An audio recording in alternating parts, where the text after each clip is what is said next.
In the report, it states that it is important to inform buskers that they may need to obtain a Performing Rights Society license. The Council should provide an advisory section within the policy relating to the liability associated with royalties, and that this rests solely with the licensed busker.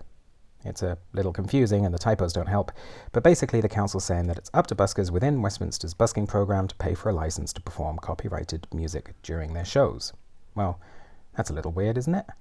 No busker has ever been sued for playing copyrighted music, and buskers being legally protected in their own actions seems to have little to do with reducing complaints.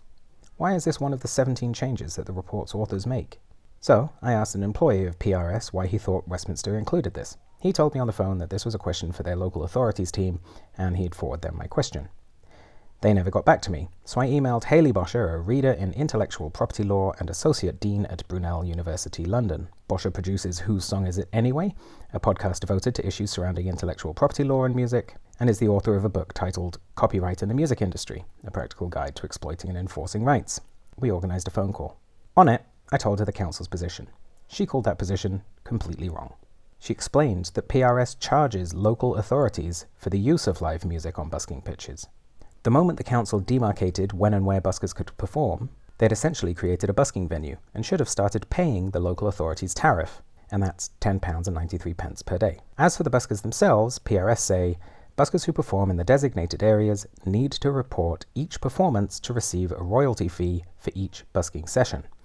To be clear, if a busker performs on a pitch created by a council, PRS will pay that busker for providing their music to the public, £1.47 per show. In other words, the music license fees that councils pay PRS are redistributed to the street performers who busk on their pitches. The council's position is not just entirely backwards, it robs buskers of the money that's lawfully and rightfully theirs. Which presents us with two really distasteful options. Why has the council's legal team got a clearly written law so wrong? The first option is incompetence. Maybe the council's lawyer simply didn't understand the above. I don't believe that. There's no grey area here. The law is clear. The other option is they're lying. Obviously, I'm not in the heads of the report's authors, but I can only think of one persuasive reason for them to lie, is that the council is trying to save money. Now, £10.93 isn't much per day, but as of writing this, the regime has been active for 880 days. Multiply that by 26 pitches, and by now they should have spent £250,078. If the council has avoided paying the PRS licence, then they have effectively stolen over £250,000 and counting from the UK's musicians.